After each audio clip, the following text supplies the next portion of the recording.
think we're in for a treat here on another edition of the Bar Conversations. I'm your host, Jonathan Green, and this guy, I think he has more new music coming because if you look at some of his, especially by the time this drops, I think there'll be a little bit more out there. We'll have to get him to talk a little bit about it because his latest EP, Varsity Blues, is out now. He's a country artist, songwriter. Let's welcome in Clayton Mullen. Yeah, thanks, Jonathan. I appreciate you for having me. I'm excited.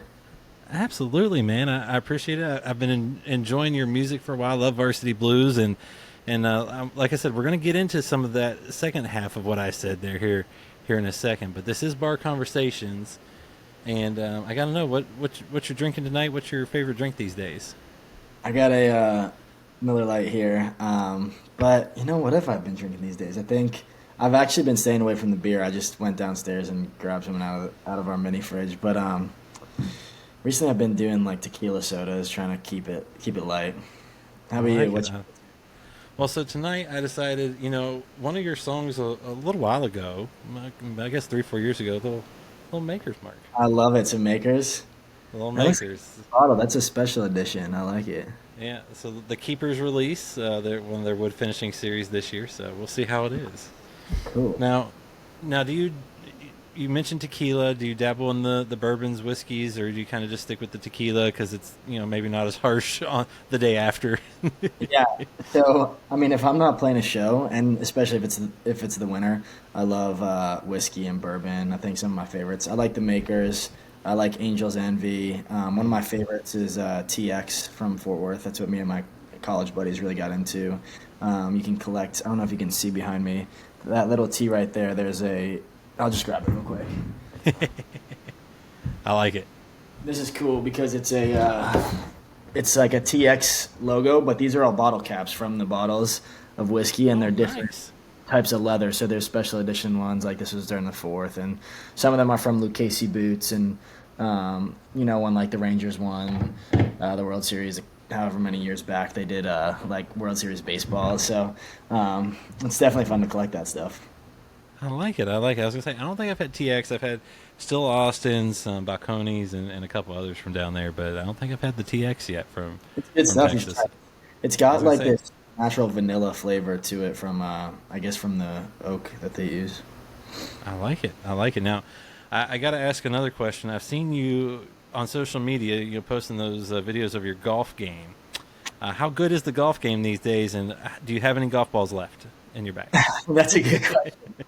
I started digging into the yellow balls, so that's when it's getting bad. But no, the golf game, it can always be better. I think it's getting close to as good as it has ever been, though. So like I'm definitely starting to figure some things out around the course. But I think I need to get out there more to really see some improvement.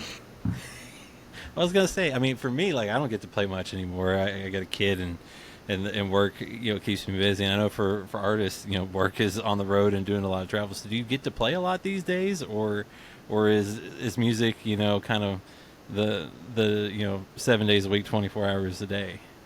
Yeah, I mean, when we're on the road, I never get to play. So it's typically something I'll do if, say, we're on the road from Wednesday to Sunday. I'll take Monday and I'll probably play a round of golf, and then Tuesday right, Wednesday right, Thursday right, and then maybe go back out on the road. But we've been off the road for a couple months, or not months, but a couple weeks here, so I've definitely played a little bit more golf, which has been super nice.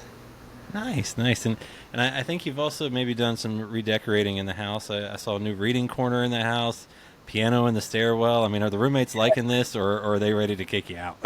That's a good question. I mean, I think I'm a decent roommate. I don't know. I think I probably make the most noise out of anybody because I'm blasting some demos or learning the piano. But I just got headphones that I can plug into the piano so I can play at nighttime. And yeah, we just moved in. I mean, I can give you a quick tour. I got some like bed sheets I need to make. Got the reading corner over there. We got the guitars and stuff. But yeah, the new place is starting to come together.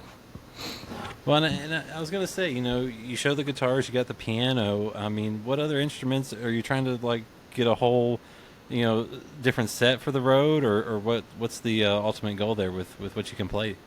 Yeah. The goal is definitely to play the piano on the road. I think I got a lot of piano-focused songs, and right now I'm not good enough to really whip that out of the arsenal yet. So I think one of my goals this year is to get solid at the piano, and then, I'm always playing the acoustic on the road, but maybe we'll bring out the electric sometime soon, and then yeah, I mean, I got a fiddle that I can mess with, but I can't really play. It's just something to mess around with. Hey, nothing wrong with that. And I know you describe yourself as West Coast born, East Coast raised. I know you moved around a little bit, and you mentioned Texas, and we'll get to that here in a second. So, what impact did kind of going from coast to coast have on you growing up? Yeah, I mean, it's a good question. I think I've been, I don't know if this makes sense, but kind of like a chameleon. Like I've lived in a lot of different places, and it's easy for me to adapt to different lifestyles, and I've just learned to appreciate different lifestyles and seeing how different people's lives can be while living in the same state. And I mean, one thing I've noticed is I didn't really have a home base for a while, and I feel like I found that in Texas and in Tennessee. My parents, they also moved around a whole bunch when they were like before they even had me. So I feel like my whole family has kind of been on the move their whole lives, and it's kind of suited me pretty nicely, being that we're on the road every weekend and stuff like that. Well, I was gonna say, I mean, I know you. I mean, where you ended up in what, Pennsylvania, then somewhere up in the Northeast. So, where did country music come into all of this? Yeah, it really did come in a little bit later in life. I mean, so I went to high school in Massachusetts, and I'll never forget, one of my buddies showed me Sam Hunt back in like whatever it was, 2015. So I was 15 years old. So that was one of the my first like glimpses into country music, um, or at least into modern country music. And from there, like I found Luke Combs in 2016 or 2017. I remember I was like, everybody says that they found guys before they blew up, but like I really was just like, oh crap, this guy's making some really cool stuff, and that he's what brought me into country music, and then I started diving into the Texas guys, and I found Colby Cooper and Parker McCollum, Mike Ryan, Josh Abbott, and then just branched out. And then it wasn't really until I got to Texas for school that I realized how cool country music was, and that people, make a living around it, and it's a lifestyle. Well, I mean, I was gonna say, you talk about kind of finding that later on in life. I mean, how big of an impact on you musically did going to Texas and attending TCU, Texas Christian there in Fort Worth, have on you then? It really did have a big impact because I'll never forget this. Like, I think I played the guitar and sang a little bit one time in front of my buddies in high school in Massachusetts, and I got laughed at, and it was embarrassing, and I never wanted to do it ever again. But then, I was in Texas, and I was a freshman at TCU, and country music is cool there. It wasn't cool in Massachusetts and Pennsylvania. So then now we're in Texas, and a couple of my buddies are playing the guitar, and it's cool, and they're singing. So then I got the balls to sing, and then it was received way better. And I was like, oh shit, like this is cool, and maybe people do like it is cool to be the guy who can maybe sing around a bonfire or whatever. So that's when I got my first taste of the Texas country stuff. Well, and you talk about Sam Hunt, and Luke Combs, later on, eventually kind of gravitating toward those. What music were you listening to along the way and had an impact on you? Yeah, I always say like I listen to way different stuff than my friends, whatever genre it was. Like I always found myself listening to slower stuff. It was a lot like the Ed Sheerans, the John Mayers, even like I remember Adele. Like I'd listen to a lot of Adele music, and it was probably stuff that my older sisters were playing, stuff my mom and my dad were playing. So it was. I don't remember the exact like songs that stick out, but I know like when I think back to my childhood, I see like John Mayer, and that's what I hear. And even like a little bit of Justin Bieber. Like I was definitely into that stuff when I was younger. Now you're just making me feel really old. Thanks. Yeah, yeah. No, I know it is. It does sound crazy because even me saying that, I'm like, damn, that was 10, 15 years ago. That those were the guys that were coming up, but. Hey, and nothing wrong with it. A lot of good music, and I'd like to date myself when I say on my iPod, when you hit shuffle, you never knew what you were gonna get. Yeah, yeah. I mean, I definitely had an iPod back in the day, but I wouldn't even begin to know what was on that. I was probably so young that it was just a weird batch of music. Well, and you mentioned you tried to sing when you were in Massachusetts, play the guitar a little bit. So were you clearly now you're interested in music and all that, but like growing up, were you ever singing before then, or trying to pick up an instrument, or where'd that love of kind of music and wanting to maybe play come from? Yeah, so I mean, my dad always played the guitar. Um, all my siblings were in like the choir in school, and I was actually the only one who didn't do that. And I'll never forget, like I would sing in the shower at home, and my mom would be like, you're pretty good, but I was too shy to sing in front of anybody else.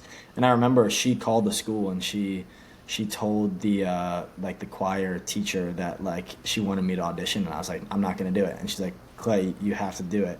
So, whatever it was after school, I went into to the choir. I guess is that what it is? Choir, chorus, I don't know. But Hmm. whatever the music like singing thing was, and I sang Happy Birthday because I didn't want to sing anything, and I did it, and I just did it so I could tell my mom that I did it, and I never joined it. I just did it and moved on, and it really wasn't a focus for me in high school. I was focused on sports and hanging with my friends and all that stuff.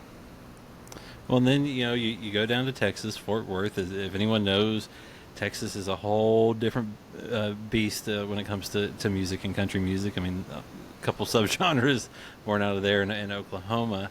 But you went to school, you did the school thing, and you actually had a job lined up after school, but you decided to move to Nashville instead. What was it like to make that move and chase that dream?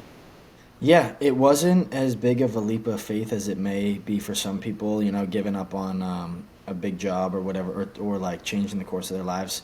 And I say that just because it was kind of the perfect timing. Like if I had been settled into a job for a year or two or three or four, it would be much harder for me to commit to something like that. But I had this fresh start on life. I was just graduating, and it was perfect timing where it was either go start a job or give this a shot. And I'll never forget my dad and my mom both said like a sales job is always going to be there, whether you're going to make as much money as you would right now because you're the most qualified. Like as young kids coming out of college, they think you're more qualified or whatever it is.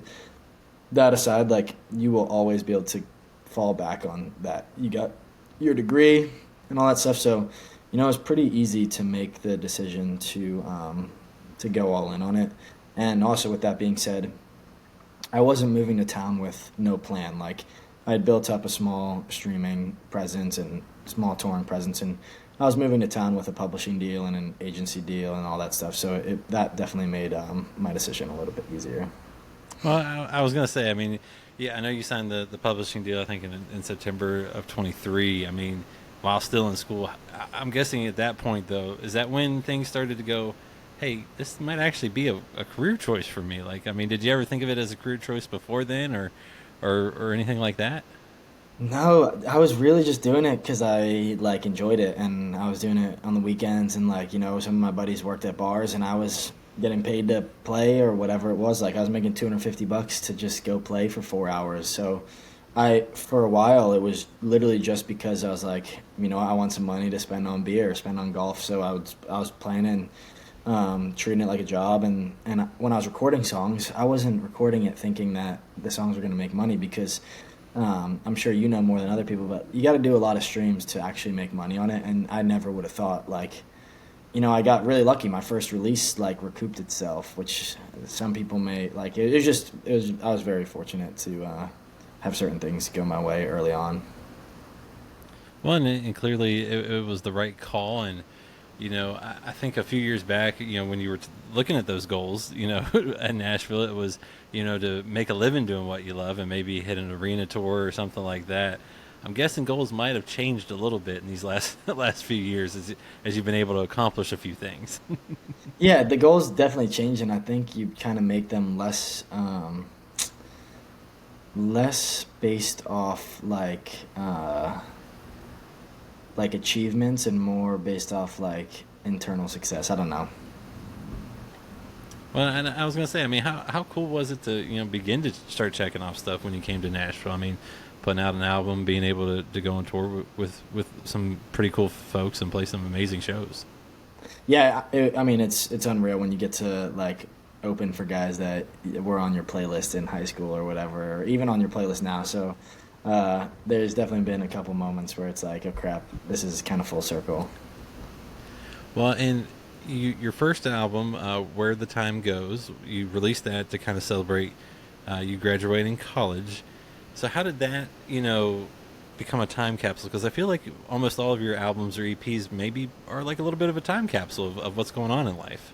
They definitely are, and I think at least up until now, that's how I've wanted to do it. Just kind of write from what I'm digging and at that time, and what I'm feeling like, and what life's like, and kind of close those chapters and move on. And I'm taking it step by step, and I'm learning my artistry and how I write songs and stuff like that. So I think Where the Time Goes was definitely the first one where it was a time capsule and closing off a chapter and then moving on and then start at the end the same way. And now with Varsity Blues, we're getting ready to close out that chapter and move on to what's next.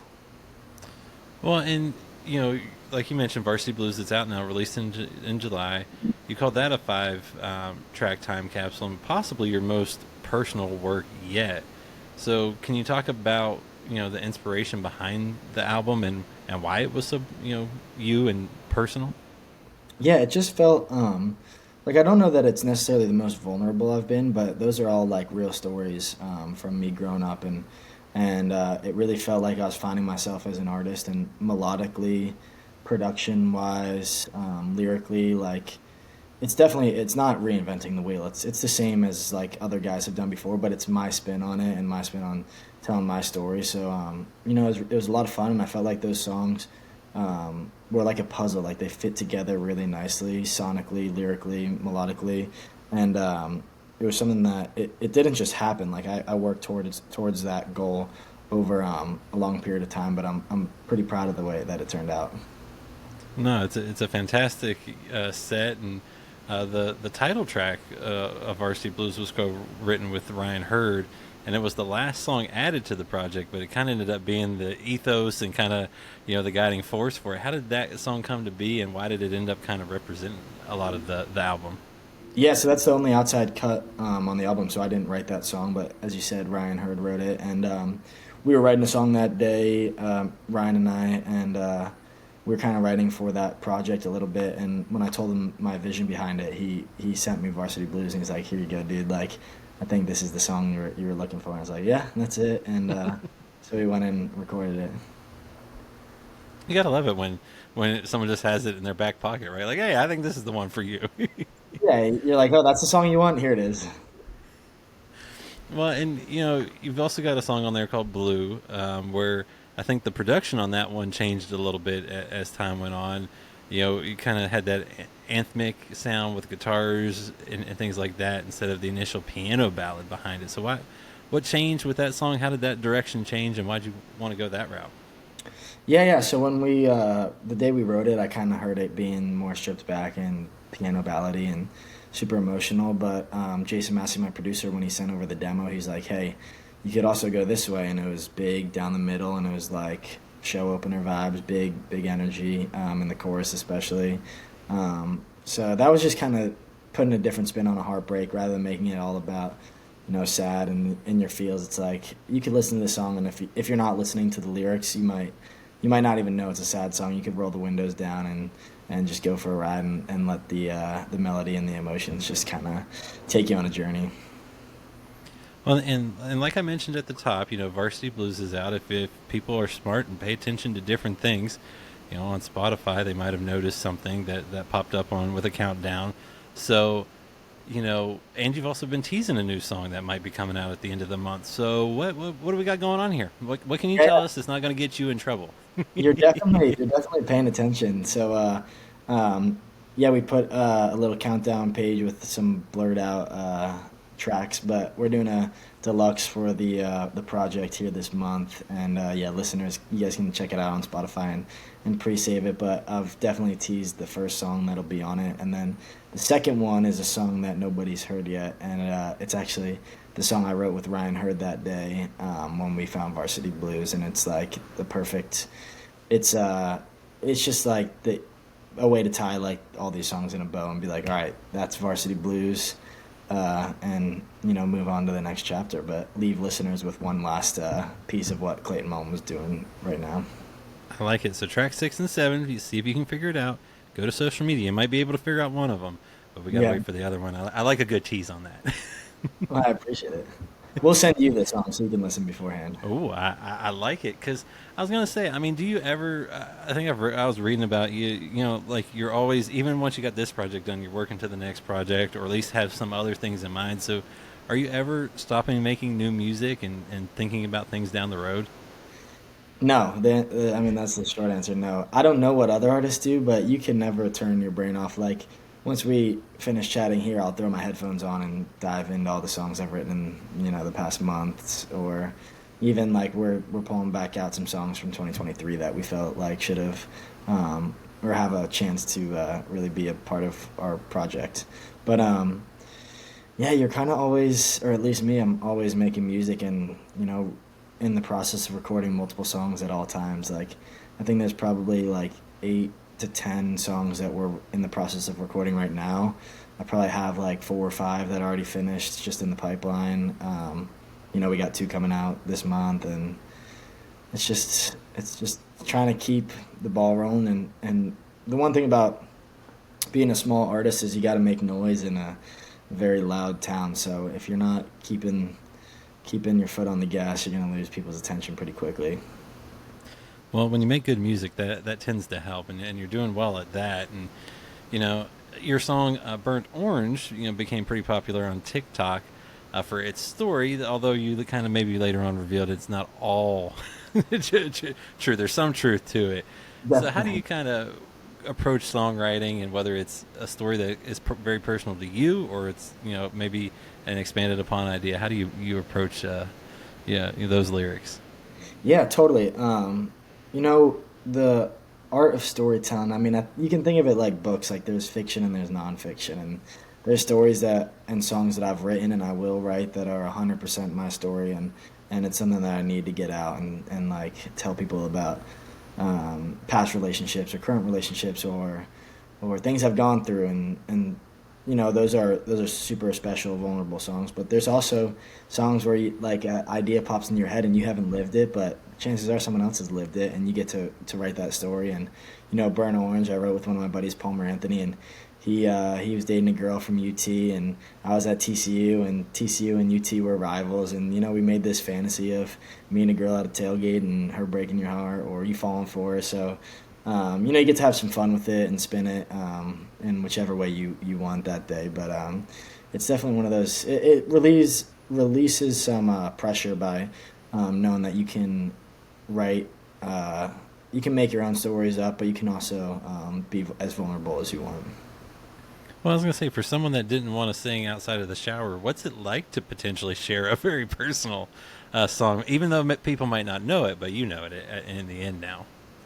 Yeah, that's a good question. I think I don't know what gave me the balls or courage to do that, but I think my first few songs were the most vulnerable songs that I've put out, and I want to get back to being more vulnerable, and I think our next chapter of music will be that.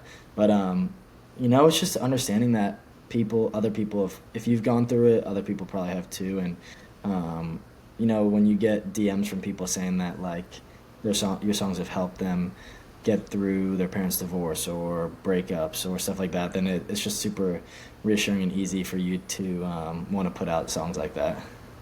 I was going to say, when people can see themselves in the song and they're relatable, takes them to a whole new level. And now I got to ask this. You've done a lot of writing. I think in a recent interview I read you confessed to writing songs in an unusual place, in an inflatable hot tub on your Nashville rooftop. Yeah, so, yeah. where do you find these inspirations? I mean, do you have a favorite place, or is it just wherever the song finds you? Yeah, songs come to you in different ways. Sometimes you get a melody, and sometimes I'll be driving down 65 and I'll get a melody and I'll pull out my voice memos app and record it in. Sometimes I'll have, someone will say something and I'll write it down in my notes app. And, I picked up reading this year. I never read before. Like, I'll be brutally honest. Like, I was the guy who didn't read the books that even you were assigned to read in class. I would read the Spark Notes. But I was I going to say picked up Spark Notes got me through college. totally Spark Notes. And now kids have ChatGPT, so I don't feel that bad for using Spark Notes. But now I'm reading more books than ever, watching more shows than ever, and just trying to become put myself in situations where I can become inspired because, um, some of your best ideas come when you least expect them, but you kind of got to search for it and be intentional about it. But yeah, I mean, you could be in a hot tub and write a song, and you could also be, one of the best songs in Nashville. It's called "Where It's Blue" that Colton Venner wrote. He wrote that on the toilet. So like, not he wasn't going to the bathroom, mind you. He lived in a one bedroom, and he just needed to go in the bathroom to have space to write away from his wife. But yeah, you can write songs anywhere. Who knows? Maybe your next one will come on the golf course. I hope so. That'd be a fun place to write a song. I know Jelly Roll and who was it? Jelly Roll and Ernest wrote one on the golf course. Well, and I was gonna say, I mean, William Clark Green just put out one about being on the golf course, so you Yeah, just never know what's gonna happen. totally. Yeah, it's a good one. Now, you're also a songwriter yourself. Like we talked about that, but you write for other folks, or people can pick.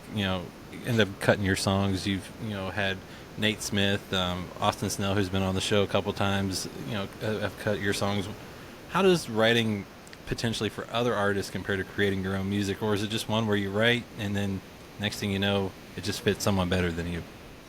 Yeah, you definitely, for me at least, I approach every write the same, and I'm trying to write songs for myself. But with that, sometimes a song will come, like for example, "Wildfire," the Austin Snell one, and we wrote that, me and Cody Loden, and Cody's one of Austin's good buddies, and it just made sense for Austin's project at the time. So I love supporting um, other artists, and even like Austin Snell, he's supporting a smaller artist by cutting a song like that. So it's cool when guys will be open to cutting songs that they didn't write, and it just keeps the Nashville circuit just fun, and people never have too big of an ego to not cut a song that they didn't write, or not care who wrote the song as long as they enjoy it. I was gonna say, I think, like you said, sometimes the story goes for someone else, and maybe they see themselves in it, and it makes a ton of sense. And you talked about being able to play for folks that you grew up idolizing, or at least enjoyed their music. Josh Abbott band, um, Corey Kent. You've got to open for Warren Ziders, Sam Hunt, who, by the way, I stumbled upon his CD when he was having his songs before Kenny Keith Urban cut Oh, cut some of them. yeah. Um, so what was it like, especially for Sam? What was it like opening for him? Considering he's one of the artists that got you into country music. Yeah, that was one of the like few pinch me moments I've had. Like when I was 15 years old, me and my buddies went out to California to visit one of my best buddies' family, and we saw a Sam Hunt show when we were out there. And I just remember like that was in California, and then when we opened for him, it was also in California. It was just this full circle. Almost 10 years later, like a kid who was in the crowd, I never would have thought for a second, I can assure you that I would ever be sharing the stage. And then, we had a chance to go up there and open up the show and try and do it justice. And I just think, 15-year-old me would definitely think that was pretty dang cool. I was gonna say, I mean, it's got to be cool, but also, I mean, I'm guessing when you think back, Sam was a songwriter too, and was doing his own thing. So for some of them, I mean, that's at least an example of how things could go for you, and can go for you, and are hopefully building toward. Definitely, yeah. I hope I can just mimic a tenth of what those guys are doing. Well, and you talk about being able to, you're learning the piano because you got some more songs that might lean that way, and who knows, maybe the fiddle will be broken out at some point. Um, what's the best part about being on the stage for you and getting to perform the songs that you've written and bringing them to life? Yeah, what is the best part? I mean, I think it's giving people a chance to just like let loose on a Friday, Saturday night. I've really started to love playing with the band guys and just like having fun. And that was something that I didn't get or understand or have a chance to let loose because I was so focused on other things and so green in other areas, just like performing and how to talk to the audience. But recently I've really just had so much fun up there with the band guys, and we got such a good connection, and like as soon as you start to enjoy it that way, it just becomes super fun. Well, and being from or at least Texas having a big impact on you. What are some places you're hoping to maybe perform? You got the Stockyards. If folks don't know, the stockyard, a couple of the Stockyards in Texas are some big shows that you could get on. I know you mentioned Red Rocks out in Colorado. What's the bucket list look like for you these days? Yeah, I mean, definitely going back and headlining Billy Bob's hopefully one day, and Red Rocks would be amazing. And I think, I think just being able to play shows like my own shows where people are there to listen to my songs, I think that's the ultimate goal because I've seen that like with my buddy Corey Kent, like the first time we opened for him, people knew maybe one song or they were there just because a friend knew, but like seeing his shows now and fans are singing every word back, I couldn't imagine the fulfillment or anything. Like it's just got to be so unreal. Well, like I said, I think you're on your way there because the music's pretty good. And now I always love asking this question. Ask the bar what you're drinking. You got the Miller Lite tonight.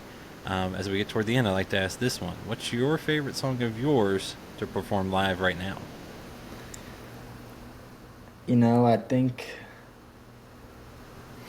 think I'm gonna go with Blue because we're opening the show with that one right now, and we got this cool jam. But we just added Varsity Blues into the set for the first time, so I'm sure that'll probably take it once we get to play it this weekend. See, I like it. I like it. And obviously, you got Varsity Blues is out now. Varsity Blues OT is coming soon. You got some more shows. What are you looking forward to the rest of 2025? I mean, by the time this drops, we're like halfway through August, or August, and got a couple months left in the year, which is crazy to think.